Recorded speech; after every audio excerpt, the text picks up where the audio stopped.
Hello बच्चों, आज हम कक्षा 8वीं की नागरिक शास्त्र का पहला पाठ संसदीय शासन प्रणाली का परिचय प्राप्त करेंगे।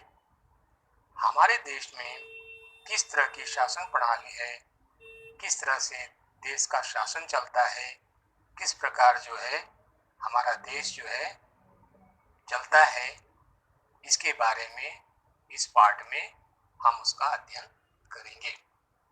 अब हमारे मन में कुछ प्रश्न जरूर उठते हैं, जैसे हम लोग भारत के प्रधानमंत्री, इंग्लैंड के प्रधानमंत्री के बारे में अक्सर खबरों में सुनते हैं, लेकिन अमेरिका के प्रधानमंत्री के बारे में नहीं सुनते।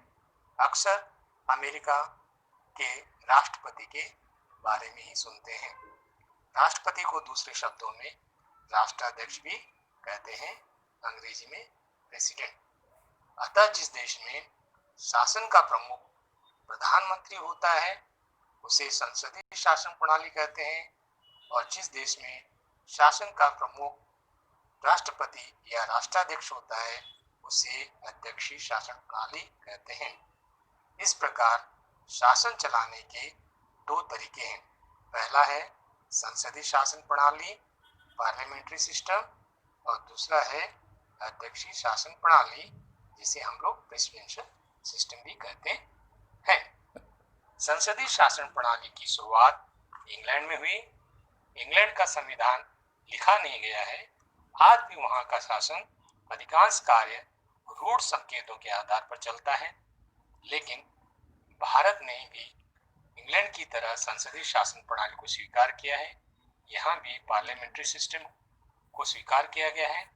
अतः इंग्लैंड की शासन प्रणाली और भारत की शासन प्रणाली दोनों में काफी समानताएं पाई जाती हैं, परंतु भारत का संविधान जो शासन है, जिस पर शासन चलता है, वह संविधान जो है लिखा गया है, जिसके शिल्पकार माननीय श्री बाबा साहेब आम्बेडकर हैं।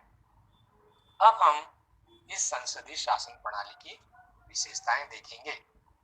संसदीय शासन प्रणाली में 3 भाग होते हैं। पहला है विधानमंडल, दूसरा कार्यकारी मंडल, और तीसरा है न्यायपालिका। विधानमंडल कानून बनाने का काम करता है और कार्यकारी मंडल उन कानूनों पर प्रत्यक्ष कार्रवाई करता है, और न्यायपालिका जो है न्याय देने का कार्य करती है। दूसरी विशेषता इसकी है, केंद्रीय शासन प्रणाली के विधानमंडल को संसद या पार्लियामेंट भी कहते हैं। भारत में राष्ट्रपति, लोकसभा और राज्यसभा मिलकर संसद अर्थात केंद्रीय विधानमंडल का निर्माण करती है। संसद कहो चाहे केंद्रीय विधानमंडल कहो चाहे पार्लियामेंट कहो, एक ही है। तीसरी विशेषता है, संसद की लोकसभा के प्रतिनिधियों का चुनाव सीधे जनता के द्वारा चुनकर किया जाता है, यानी प्रत्यक्ष चुनाव पद्धति से किया जाता है। इस सदन के सदस्यों की संख्या जो है, संसद के सदस्यों की संख्या जो है निर्धारित होती है, और इन सदस्यों को हम लोग एमपी भी कहते हैं, मेंबर ऑफ पार्लियामेंट। चौथी विशेषता है, निर्धारित समय अर्थात भारत में 5 वर्ष में लोकसभा के सदस्यों का चुनाव होता है। इस चुनाव में सभी राजनीतिक दल यानी सारी राजनीतिक पार्टियां जो भाग लेती हैं, और जिस राजनीतिक दल को, जिस पार्टी को आधे से अधिक सीटें प्राप्त होती हैं, वह दल सरकार बनाता है। पांचवी विशेषता है कि कई बार एक ही पार्टी को आधे से अधिक सीटें नहीं मिलती, यानी बहुमत नहीं मिलता। तब क्या होता है, ऐसे समय में कई पार्टियां मिलकर गठबंधन की सरकार बनाती है, मिलीजुली सरकार बनाती है।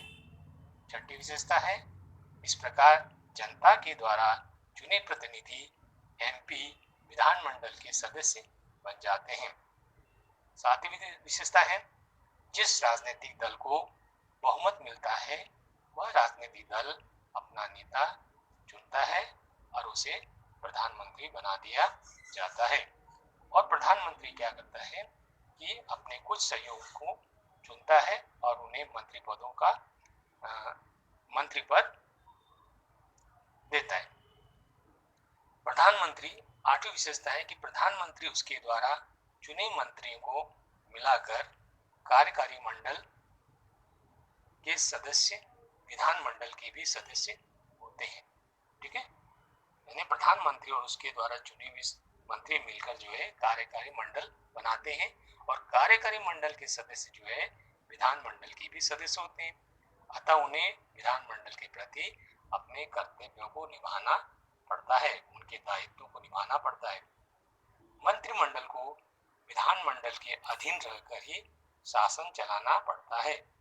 सामूहिक उत्तरदायित्व संसदीय शासन प्रणाली की विशेषता है।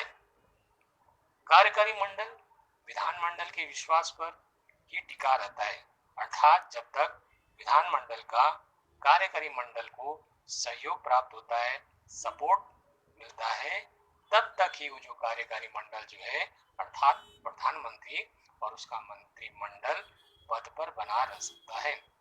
यदि विधानमंडल यानी कि संसद को ऐसा लगता है कि कार्यकारी मंडल विधि के अनुसार, कानून के अनुसार जो है काम नहीं कर रहा है, तो वह अविश्वास प्रस्ताव लाकर कार्यकारी मंडल को सत्ता से बाहर कर देता है।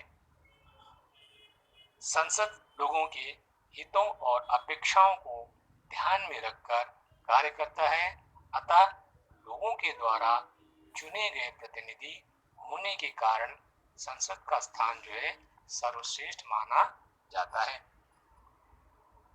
अब अध्यक्षीय शासन प्रणाली, शासन चलाने की जो दूसरी पद्धति है जो अमेरिका में है उसे कहते हैं अध्यक्षीय शासन प्रणाली। यह शासन प्रणाली जो है संसदीय शासन प्रणाली से अलग है। इसमें विधानमंडल एवं कार्यकारी मंडल दोनों होते हैं। कार्यकारी मंडल का प्रमुख राष्ट्राध्यक्ष अथवा प्रेसिडेंट होता है, राष्ट्रपति होता है। राष्ट्राध्यक्ष सीधे जनता के द्वारा चुना जाता है, जबकि हमारे यहाँ जो संसदीय कार्य प्रणाली है उसका जो कार्यकारी मंडल का जो है मुखिया जो है प्रधानमंत्री होता है, जो कि सीधे जनता के द्वारा चुना जाता है। और हमारे यहाँ जो है राष्ट्रपति जो है, राष्ट्राध्यक्ष जो है सीधे जनता के द्वारा नहीं चुने जाते हैं, वे अप्रत्यक्ष रूप से चुने जाते हैं। अध्यक्षीय शासन प्रणाली में विधानमंडल तथा कार्यकारी मंडल एक दूसरे पर निर्भर नहीं रहते। संसदीय और अध्यक्षीय शासन प्रणाली के अतिरिक्त अन्य कुछ शासन प्रणालियां भी हैं जो कि फ्रांस में चलती है, स्विट्जरलैंड में चलती है और जर्मनी में चलती है। विभिन्न देश अपनी परिस्थिति के अनुसार ऐसी शासन प्रणालियों का अवलंबन करते हुए दिखाई देते हैं। अब आप लोग जो है इस पाठ को फिर से ध्यान से पढ़ेंगे और उसके स्वाध्याय के प्रश्नों का उत्तर लिखने का प्रयत्न करेंगे। अब ये पाठ यहीं समाप्त होता है। नमस्कार।